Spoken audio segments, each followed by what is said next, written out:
Hi, this is Andrew. For this video, I just wanted to do a complete walkthrough of everything that's playable in Monster vs. Player, the demo, the three levels that have been created so far. So we'll come back to the main menu a bit later, but first off, uh, I should start the game, and and then we could go to level select and just go to the first level. So in this level, in this world, you're a dungeon core.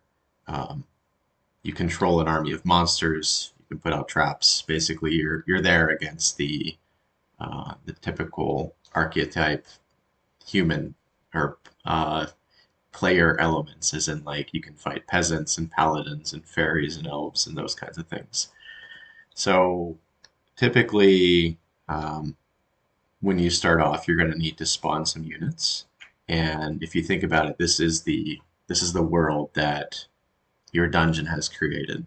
Um, I'm thinking about later on having some building elements where we can essentially take these cubic units and be able to create a stage, kind of like almost like a Minecraft type of thing. All right, so anyways, first turn, it's a turn-based game. First turn is the dungeon core. This is placeholder art. It's not what I want to have longer term. It just kind of indicates a rock. Ideally, there's a different color I want to use. But anyway, so we can first go into the deployment menu. And you notice that there's a skill bar for the dungeon core.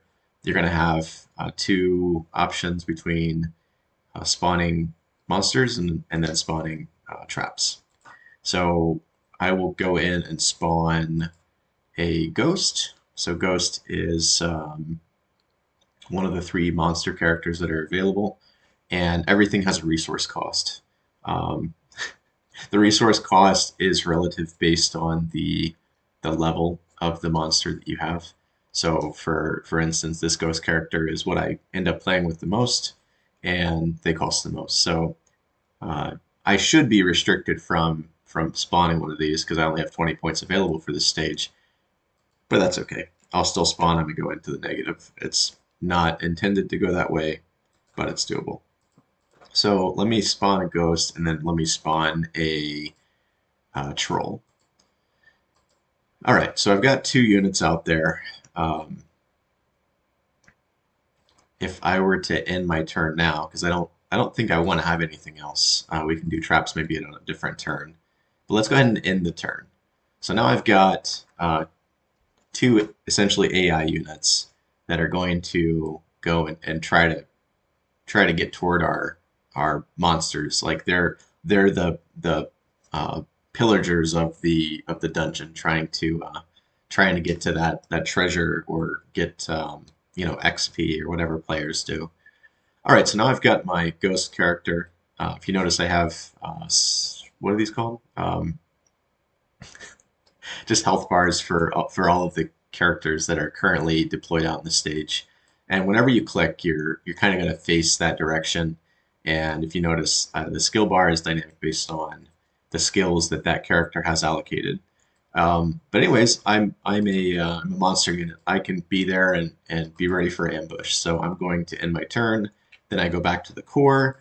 I don't really have any need for the core to do anything at this point in time, but maybe let's just spawn a trap just to show how that works.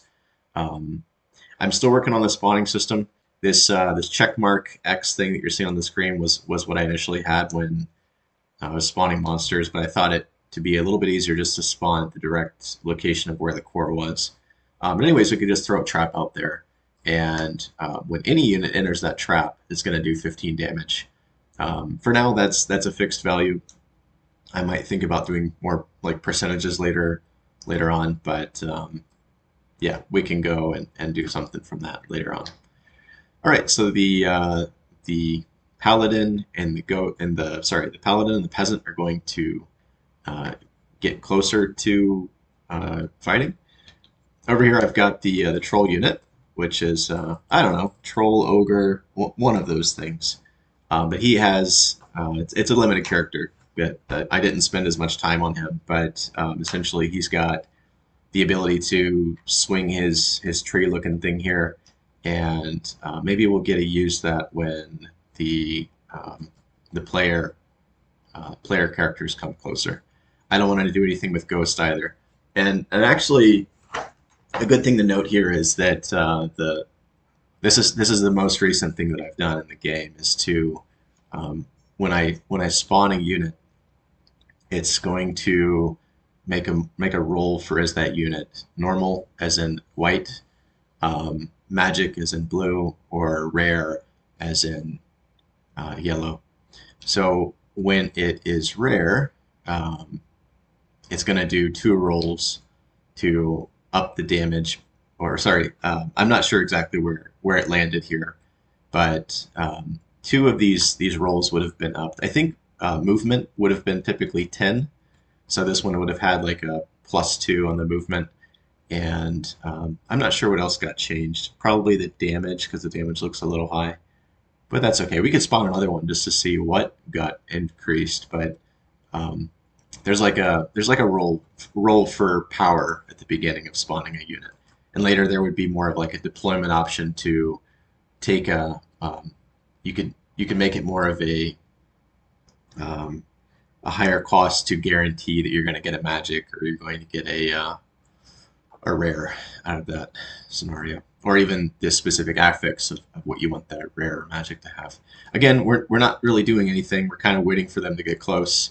Although the ghost has within range, I can get to any of these guys. So I'm going to go over here just because reasons. That's why.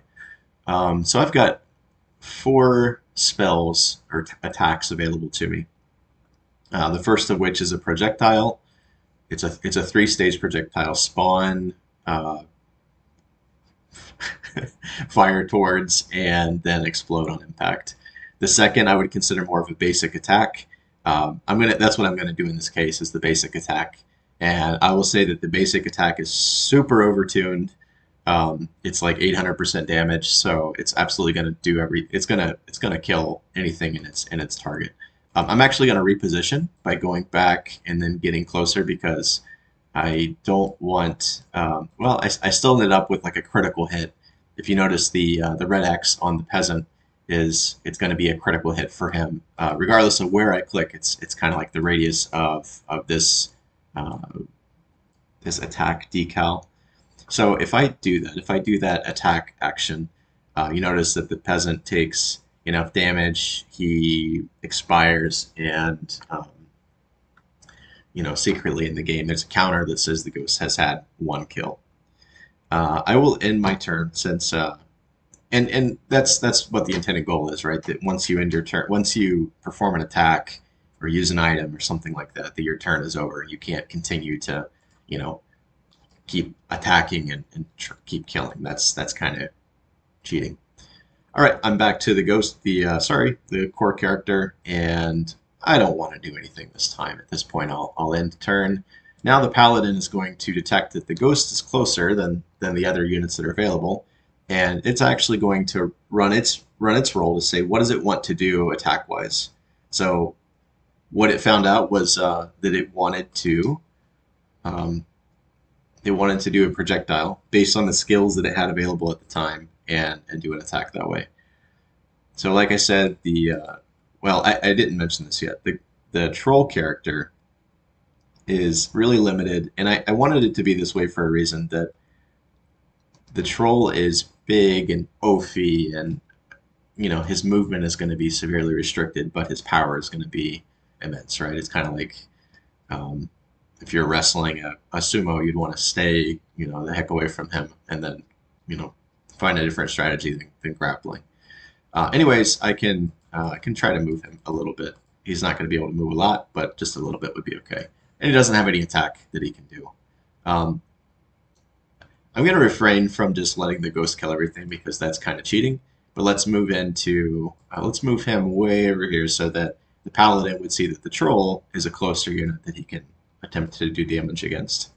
And I left myself vulnerable there. If you notice that the ghost has his back towards the enemy, which is not something you typically want to do. Again, I don't want to do anything with that character, the ghost, or sorry, the core. All right, so he's going to do the exact same attack that he did before. He kind of projects, sees what's in range, and fires one and does half damage toward the troll. But now the paladin is within range of the troll. We don't even need to move. His radius is so small that I can't get behind him and get that critical attack area. So we're just going to do an attack. And if you notice, there's since he's a ginormous being, that there's going to be a little bit of like a screen shake when that hits, and kind of indicates like something is huge hitting the world. Um, I've kind of done the one thing that I can do there. I'll end the turn, and all right. So I could let's see how much did that damage do against the when I did the troll. He took 210 out of 420, so he took exactly half of his damage. Half of his health is damage from the paladin, and it is a roll, right? There is like a calculate what the damage is going to be with some variance, taking into account defense, and then later it will be more of what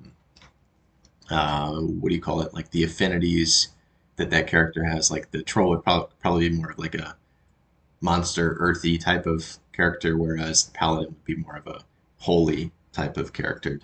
And then dark would have some leverage against holy. Holy might have some leverage against dark. Those kinds of things.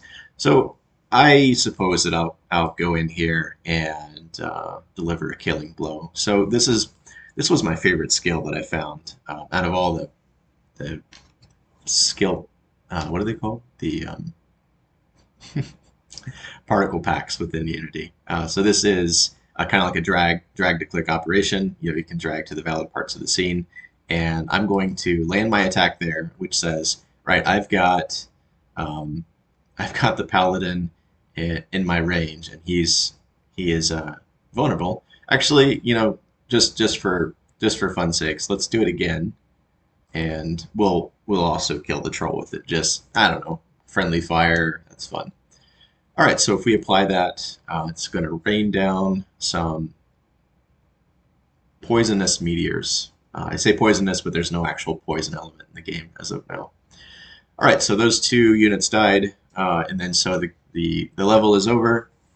You notice the ghost took out a paladin and took out a paladin and a peasant. It had a increase in rank towards its level. The levels go from F to um, FEDCBA, and then there's an S on top of that, kind of like some other games that are out there. So S is kind of like the top tier. Maybe there would be a boss with like triple S that we have to fight in the end. I don't know. And then you see that a couple items were gained as part of that win. Kind of like loot spawned for the dungeon instead of loot lost from the dungeon, which is an element in the game, by the way. So anyways, if you go to level select now, you see that I've cleared level 1, I can get to level 2, but instead, let's open the character menu. So this is where you can manage your character, like manage their inventories, manage the skills they have equipped, and ultimately you can power them up this way. So first off, we've got the inventory menu, and you notice that the ghost right now has 2 sets of boots. These are like tier 2 boots that give 2 movement apiece, and that really significantly ups his movement. Thinking about the last screen, it wasn't movement that got pushed up, it was the damage, because the damage was at 600 something. So it got like a 15% bonus or something like that. It's got a ring. Rings do like a little bit of everything. And then obviously he doesn't need to have a sword, but I've only put just a few items in the game so far, like maybe 6 or 7. Anyways, let's switch out an inventory slot. Maybe like he has too much movement right now, and we can put him with some armor. So let's put some peasant's rags on him, and we can just kind of equip that item. And otherwise, you could unequip an item if you really don't want to wear something. But you can see like the way that takes to equip and unequip an item. So the filters up here are intended to be used for show me the weapons, show me the armor pieces, show me the items, like consumable items, and then whatever else. Oh, actually, you know what? I put some backgrounds in there. Weapons, armor, movement, and more utility, like the ring. So I'd probably have one more filter for consumables like potions if I want to put those in the game. I'm not entirely sure yet. I think the player race should have access to them, but maybe not the monster race, because that would be a little cheesy if you're playing a game against a monster enemy and they just use potions. That's not what you expect from a monster army, right? Okay, I think we're good here. So let's close the inventory menu and let's jump into the spell menu.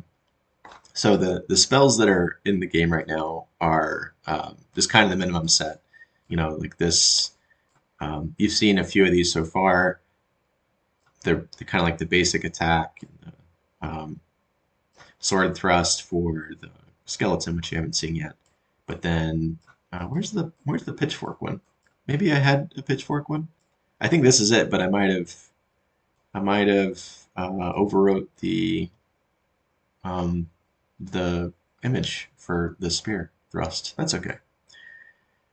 So what do we want to do? I'm not going to change any spells out because I like the set that I've got, but I can like switch it so that it's scythe attack for position 1, and then the lightning orb for position 2, just because I typically have it more set up in that configuration.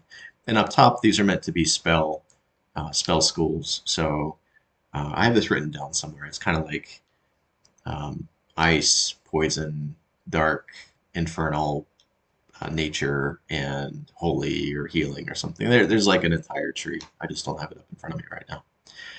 So that's okay for him. And then longer term, I'd like to have more of a affinity unlock system where you have to do a very challenging trial against enemies of that type. So by nature, I think the ghost would be like a dark type of creature, probably, and would have dark type of skills able to be used. But then if you wanted to be able to use a let's say a more of a poison or a toxic type of energy, then you'd have to go through a toxic type of trial where you're only able to spawn that unit, and you have to face off against naturally toxic units to really prove your worth there.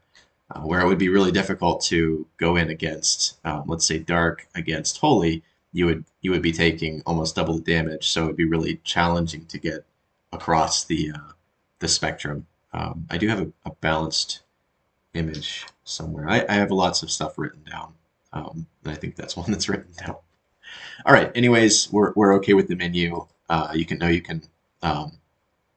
can equip different spells. You can equip different items in your inventory. Power up your character, and let's keep going in the game. So we'll go and move into water mechanics. So water mechanics is a stage that I made where I wanted to prove out that actually this uses a different tile set than the previous level. So this one has more of like a I don't know, a movement element to some of the bricks. There's a little bit of particle effects, like it's kind of like it's snowing or something. The fire is there, and yeah, and there's also water mechanics at play. And I for the life of me, I can't remember if I left it broken or if I fixed it, but um, it's intended that only characters that can go on water would go on water. So in this scene, we've got the fairy, we've got the peasant, the paladin. So the fairy is a flying type, and they would be able to move over the water. Um, I'm going to circle around, but so if I switch my turn, these human elements or these player elements, they don't have any person they can attack. The core is essentially invisible for them. But I will, for this round, I'll go ahead and spawn um, I'll go ahead and spawn my ghost again. Is that what I want to do? Yeah, that's fine. I'll spawn the one ghost because he is a flying type. He, she. I don't know if ghosts are like that, but that's okay. So Paladin moves in, evaluates his attacks, sees if there's anything it can do. The fairy did the exact same thing, but notice it was able to get a little closer and was able to uh, shoot off an attack. So it's probably not going to do a lot against, um, or it might not do anything. Bugs exist. That's fine. It probably got stuck on the bridge, but that's just one thing that I can go back and fix next time. And you notice the peasant made it to the water. So you know what? Like this isn't going the way I wanted it to go. So I'll just go over here and we'll do a swipe. Probably kill all of them. Great. We can move on to the next stage. All right, so victory. We killed these guys. He ranked up just a wee bit, and we'll continue to the next level. So the next level is more of a intended to be a survival level. So at the beginning, you've got your ghost character. Um, sorry, not the ghost character. You've got your core where you can spawn things, and I've got these spawners around the stage. One portal, two portal, three portal. There's one like back here. So if I were to, I'm going to spawn, I don't know, three ghosts, and just because I haven't shown traps yet, I'll go ahead and put a few traps down too. Actually, that's not going to work, and I've probably broken the entire stage because I didn't never have a spawner for this type of stage. So that was a mistake on my end, but I can maybe end turn and salvage it. It's going to show the red X. That's okay. This button over here is a fast forward button because sometimes you don't want to wait for the enemy to do their full movements or their attacks.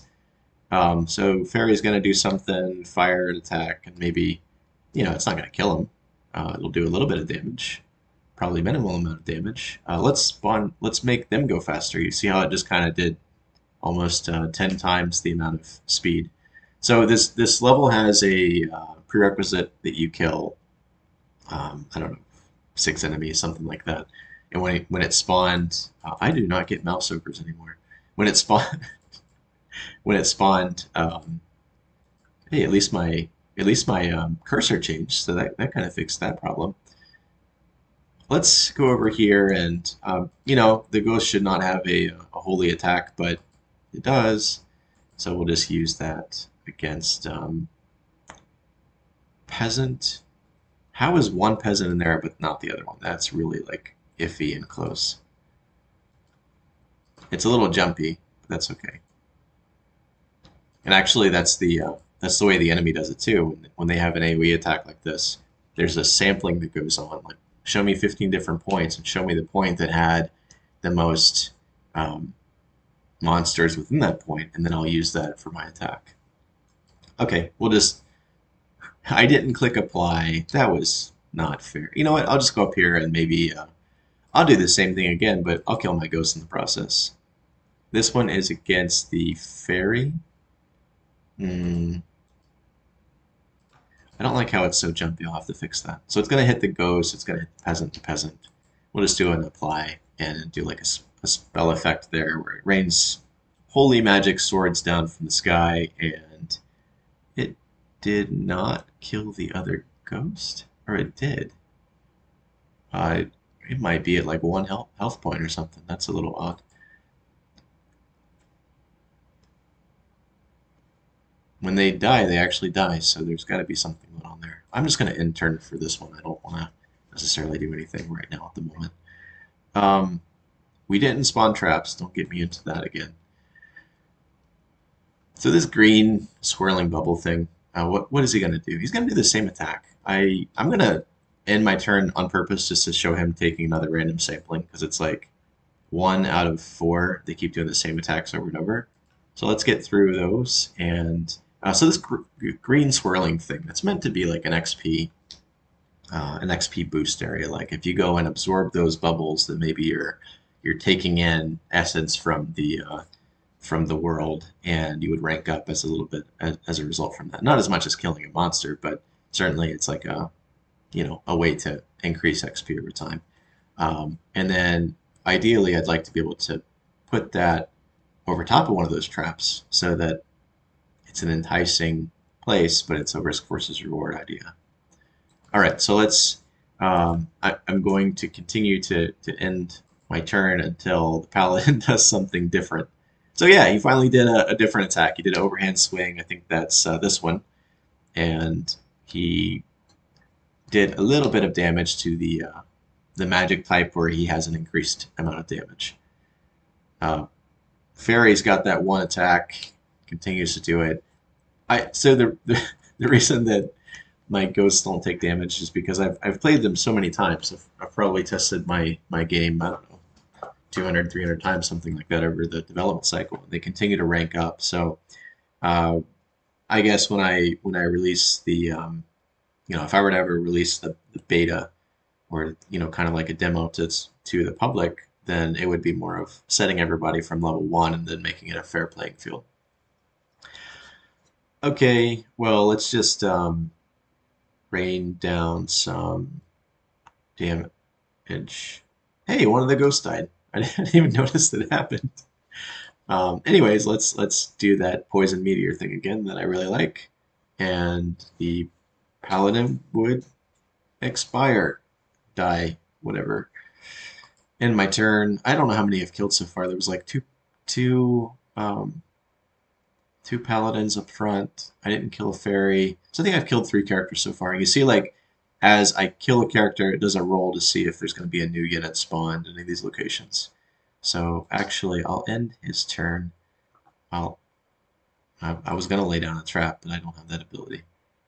Um, oh, that's the fairy. I was like, why do I not have the ability to apply a return?